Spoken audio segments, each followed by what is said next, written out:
solidarité sociale et de l'action communautaire. Nous poursuivons cette fois-ci avec Madame la députée de Robert Baldwin. Voilà. Merci, Monsieur le Président. Ma réplique sera brève compte tenu du temps qui m'est alloué cet après-midi, mais je peux vous assurer, Monsieur le Président, que je vais avoir plusieurs questions à poser lors des crédits à certains ministres. Il s'agit du 6e budget déficitaire consécutif pour le gouvernement caquiste. Un déficit record de 13,6 milliards de dollars et rien pour aider concrètement les familles à faire face à la crise du logement, à l'inflation et coupures particulièrement liées aux services essentiels tels qu'en santé et en éducation. En 2026, quand la CAQ quittera le pouvoir selon ses propres prévisions, ils auront ajouté 96 milliards de dollars sur la dette du Québec, soit 36 Monsieur le Président, de la dette totale du Québec, sans que les services se soient améliorés. En raison de cette mauvaise gestion des finances publiques depuis les 7 dernières années et le gaspillage en argent, et là, j'ai un problème, je m'excuse, Monsieur le Président. Ça ne bouge pas. En raison de cette mauvaise gestion des finances publiques par la CAQ depuis les 7 dernières années, gaspillage d'argent tels que Nordvolt, fiasco Saclic, chèque électoraliste, programme de rétention de la main-d'œuvre, panier bleu, les matchs pré-saison des Kings de Los Angeles à Québec, et j'en passe. On parle de milliards de dollars de dépenses, Monsieur le Président. Et il y a eu une multitude de services aux Québécois qui se sont détériorés, surtout dans la dernière année, et particulièrement des services qui touchent mes citoyens, Monsieur le Président, dans ma circonscription. Fermeture de classes en francisation, manque de professeurs qualifiés par classe, l'itinérance qui explose et l'augmentation de plus en plus, Monsieur le Président, de femmes en situation d'itinérance.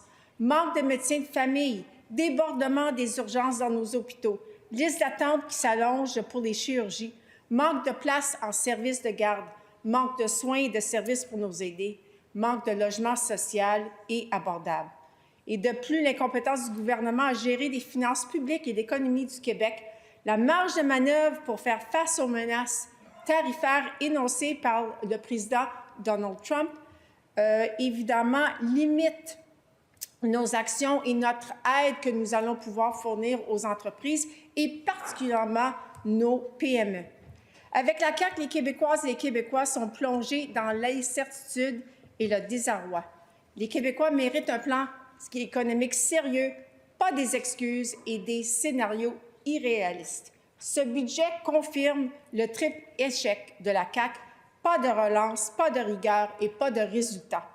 De plus, le plan de retour à l'équilibre budgétaire présenté par le ministre des Finances est absolument non crédible. En ce qui a trait à mes dossiers dont je suis porte-parole, Monsieur le Président, j'aimerais juste faire quelques points. En culture et en communication, le gouvernement, oui, a bonifié le CAQ suite aux maintes revendications des artistes et des demandes du Front commun et plusieurs mobilisations des acteurs du milieu culturel. Et ça inclut par la grande mobilisation des arts au Québec. Et oui, heureusement, il y a eu un soulagement des artistes face à une crise économique. Mais c'est sûr et certain que, malheureusement, dans d'autres secteurs du milieu culturel, tels que les musées en régions éloignées, et on l'a mentionné, c'est un budget qui confirme, malheureusement, pour ces musées, les pires craintes. Il y a une crise imminente. Il va y avoir des musées, malheureusement, qui vont faire face à des fermetures. Et aussi, Monsieur le Président, en ce qui a trait à l'aide financière aux médias locaux, ça aussi, il n'y en a pas assez, on n'en fait pas assez. C'est important pour le maintien de notre démocratie et il y a des situations critiques qui font face les médias locaux, il faut agir. Et en matière de protection de la jeunesse, il y a eu une augmentation, Monsieur le Président, de l'enveloppe budgétaire pour répondre aux besoins croissants des plus vulnérables dans notre société. Reste à voir, Monsieur le Président, les détails de comment ce montant sera distribué face aux grandes lacunes qui existent dans le système de protection de la jeunesse, incluant l'augmentation des signalements dernière année de 30 %, l'explosion de la violence conjugale, mais aussi l'abus des enfants, le manque important d'intervenants et de personnel qui perdure et plusieurs des centres jeunesse et en réadaptation qui sont toujours en état vétus. Mais, Monsieur le Président, où le bas blesse vraiment pour moi, c'est en tant que porte-parole en matière de conditions féminines. Et je dois partager la profonde déception et la consternation des milliers de femmes qui sont victimes de violences conjugales et celles qui sont en première ligne de ce combat et qui accompagnent les femmes et leurs enfants au quotidien. Il va sans dire, Monsieur le Président, que ce budget abandonne ces femmes, lesquelles font face à des moments de grande vulnérabilité, de peur et d'angoisse. Et je dois absolument, Monsieur le Président, lire un extrait du communiqué de presse du regroupement des maisons pour femmes victimes de violences conjugales, qui représente au moins 47 maisons et des milliers de femmes. Et ils ont mentionné dans leur communiqué de presse suite à l'annonce du budget qu'ils ont constaté, évidemment, au niveau du budget, qu'il n'y avait aucune annonce de rehaussement du budget pour permettre aux maisons d'aide et d'hébergement de répondre aux besoins criants des femmes et des enfants qui tentent de fuir une situation de violence conjugale.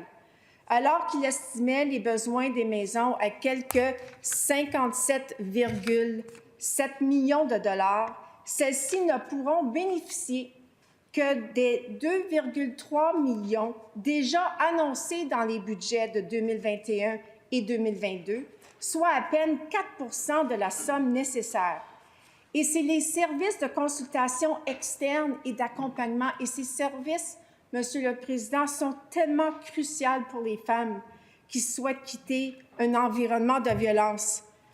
Et ceux aussi, c'est 92. Les services en consultation externe d'accompagnement, Monsieur le Président, ils ont augmenté de 92 % dans les 4 dernières années. Ceux offerts aux enfants et aux jeunes à 103 %. C'est un phénomène jamais connu par le passé. Et donc, nous avons aussi, Monsieur le Président, du côté de la création de nouvelles places en hébergement, et là aussi, il n'y a pas de somme additionnelle. Et pourtant, SOS Violence conjugale, dans la dernière année, a indiqué qu'il y a une femme sur 2, 50 % des femmes qui se voient refuser, Monsieur le Président, de l'hébergement, dans les moments où, des fois, c'est une question de vie ou de mort lorsqu'elle doit quitter un environnement de violence. Et donc, Monsieur le Président,